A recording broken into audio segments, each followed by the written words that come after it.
A middle-aged man is circling the drain. He is in respiratory distress, and his last thought is, "Those mussels I just ate were awful."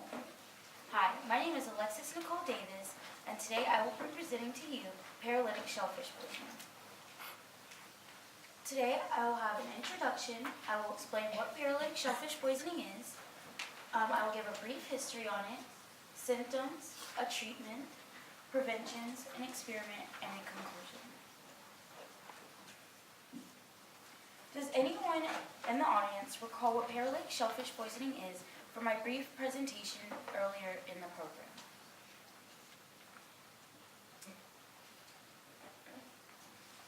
It's when you get food poisoning from the shellfish. Basically, paralytic shellfish poisoning is caused by dinoflagellate algae, and the shellfish consume the dinoflagellate algae, which puts the toxins inside them.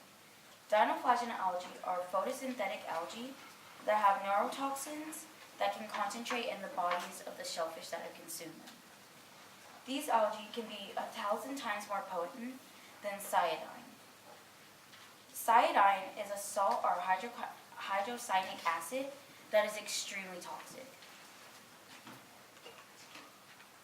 History. Paralytic shellfish poisoning was discovered in the late 80s.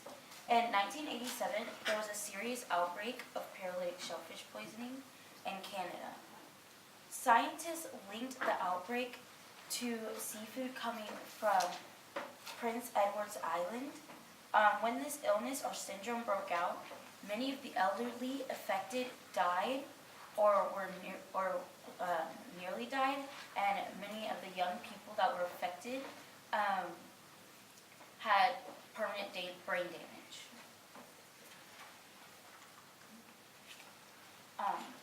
Prince Edward Island. So Prince Edward Island is one of eastern Canada's provinces. It is well known for its seafood and is blamed for the outbreak that happened.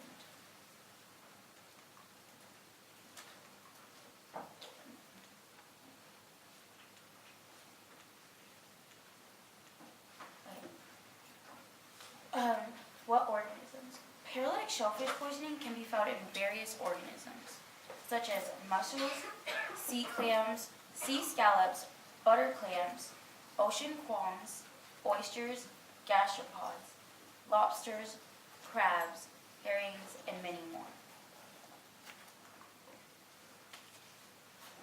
Symptoms for paralytic shellfish poisoning. Symptoms for paralytic shellfish poisoning, or PSP, which is an abbreviation, can vary depending on the person. Some symptoms are abdominal cramps, diarrhea, nausea, vomiting, breathing problems, hives, itching, tingling, and nausea and numbness anywhere in the body.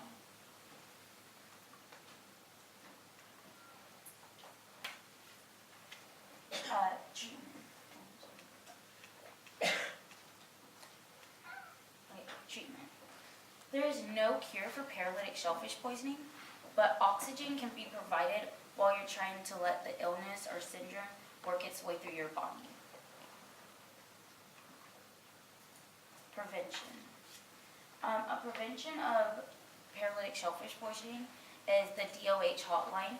So whenever you feel you've eaten a seafood or a type of food that has caused you to feel any type of way, you can call this hotline for any information or any questions you might have.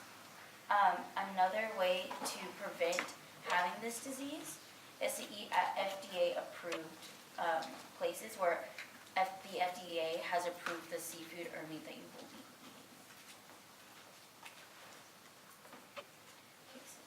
Cases. Another common place where paralytic shellfish poisoning is common is Alaska due to there being a lot of ice fishing throughout the year, especially in the winter. People like to eat the fish raw, and so it's even more common. In Alaska, in 1989, there were 3 cases in the exact same week. The first case didn't know that he had paralytic shellfish poisoning until it was too late, to where he had numbness on his tongue and his toes.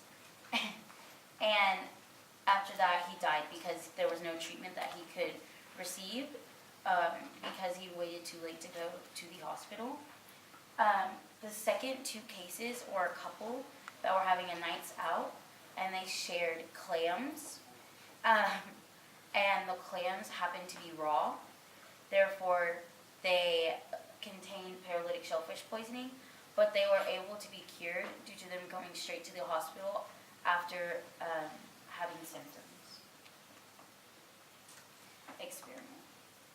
In my experiment, a scientist was trying to use a chemical called mist to see if paralytic shellfish poisoning can be detected in organisms.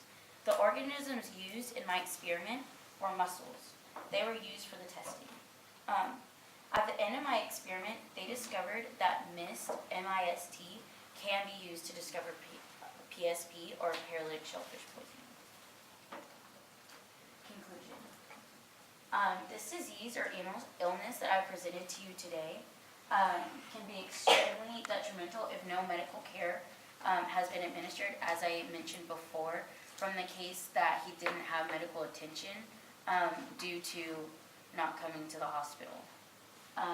Although this disease can be detrimental if you have no treatment or oxygen, since there's not a cure, the death rate is only 1%. I have talked to you about symptoms of paralytic shellfish poisoning, such as nausea and vomiting. And you should take home with you that paralytic shellfish poisoning can be dangerous, but is most common in raw foods to cook your shellfish thoroughly. Those are my citations. Thank you. Questions?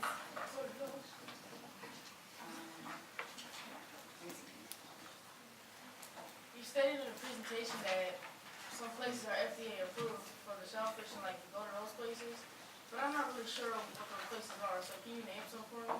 Well, FDA approved place would be a legal restaurant, or you wouldn't buy seafood off the side of the road. For example, if you were going on vacation, it'd be a restaurant that where the cooks have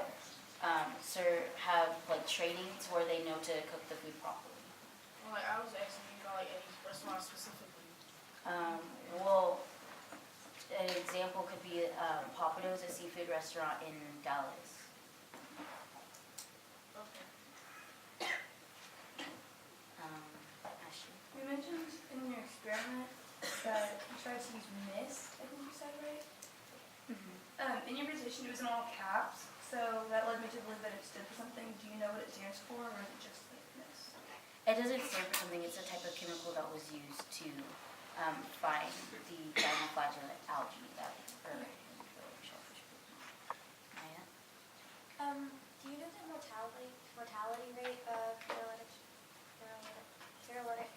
shellfish poisoning? The mortality rate is 1%. Alexis? Where is the dinoflagellate algae found in the body? Well, in the bodies of the shellfish that have consumed them, they're usually in the digestive region, but they can be found at, unlike regular algae, they can be found at the bottom of lakes as well as the top of lakes. The bodies of Are there any organizations trying to aid in paralytic shellfish? The only things that are trying to aid in paralytic shellfish poisoning are hotlines that can give you information.